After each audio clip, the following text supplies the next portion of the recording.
Hello बच्चों, ज्ञान की पाठशाला में आपका फिर से स्वागत है। आज फिर से आ चुकी हूँ कक्षा 5वीं की हिंदी पाठ्य पुस्तिका का एक नया पाठ लेकर, जिसका नाम है टिप टिप वाह। भुवन नाम का एक लड़का रहता है। वह रोज रात को सोने से पहले दादी से कहानी सुनता। दादी रोज उसे तरह तरह की कहानियाँ सुनाती। एक दिन मूसलाधार बारिश हुई। ऐसी बारिश पहले कभी नहीं हुई। सारा गांव बारिश से परेशान था। दादी की झोपड़ी में पानी जगह जगह से टपक रहा था। Tip tip tip tip. इस बात से बेखबर पोता दादी की गोद में लेटा कहानी सुनने के लिए मचल रहा था। दादी खींच कर बोली, अरे बचवा, का कहानी सुनाएं? इस टिपटिपवा से जान बचे तब ना। पोता उठकर बैठ गया, क्योंकि उसने इससे पहले टिपटिपवा का नाम नहीं सुना था। वह चौंक कर उठता है। दादी, ये टिपटिपवा कौन है? टिपटिपवा क्या शेर और बाघ से भी बड़ा होता है? उसने पूछा। दादी छत से टपकते हुए पानी की तरफ देखकर बोली, हाँ बचवा, न शेरवा के डर न बघवा के डर, डर त डर टिपटिपवा के डर। संयोग से मुसीबत का मारा एक बाघ बारिश से बचने के लिए झोपड़ी के पीछे बैठा था। बेचारा बाघ बारिश से घबराया हुआ था। दादी की बात सुनते ही वह और डर गया। अब यह टिपटिपवा कौन सी बला है? यह बाघ सोच रहा है। जरूर यह कोई बड़ा जानवर है। तभी दादी जो है, शेर बाघ से ज़्यादा टिपटिपवा से डरती है। इससे पहले कि वह बाहर आकर मुझ पर हमला करे, मुझे ही यहाँ से भाग जाना चाहिए।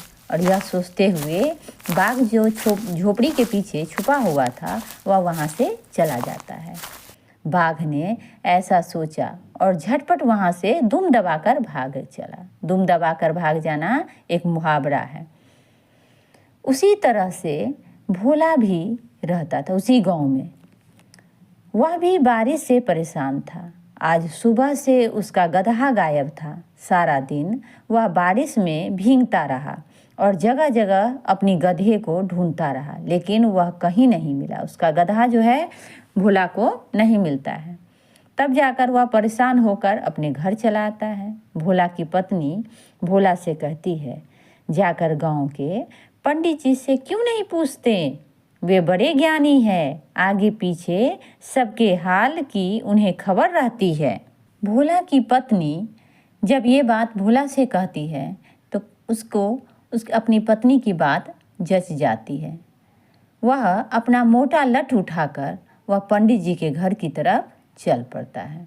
उसने देखा कि पंडित जी घर में जमा बारिश का पानी उलीच उलीच कर फेंक रहे थे। उलीच उलीच कर फेंकना मतलब किसी बाल्टी या मग के सहारे से अपने घर के अंदर का पानी फेंक रहे थे। भोला कहता है, महाराज, मेरा गदहा सुबह से नहीं मिल रहा है। जरा पोथी बाज कर बताइए तो वह कहाँ है? पंडित जी के पास जो पंचांग रहता है, उसी से देखकर भोला कहता है, जो पंडित जी जरा अपनी पोथी वाच कर बताइए कि वह गदहा जो है मेरा कहाँ चला गया है। भोला ने बेसब्री से पंडित जी से पूछा। सुबह से पानी उलीचते उलीचते पंडित जी थक गए थे। भोला की बात सुनी तो झुंझला पड़े और बोले, मेरी पोथी में तेरे गधे का पता ठिकाना लिखा है क्या, जो आ गया पूछने? अरे जाकर ढूंढ उसे किसी गढ़ई पोखर में। और पंडित जी लगे फिर से अपनी पानी उलीचने। इतनी बात सुनकर भोला वहाँ से चला जाता है। चलते चलते वह एक तालाब के पास पहुँचता है। तालाब के किनारे ऊंची ऊंची घास उग गई थी। भोला घास में गधे को ढूंढने लगा। किस्मत का मारा बेचारा बाघ जो है, टिपटिपवा के डर से वहीं घास में छिपा बैठा था।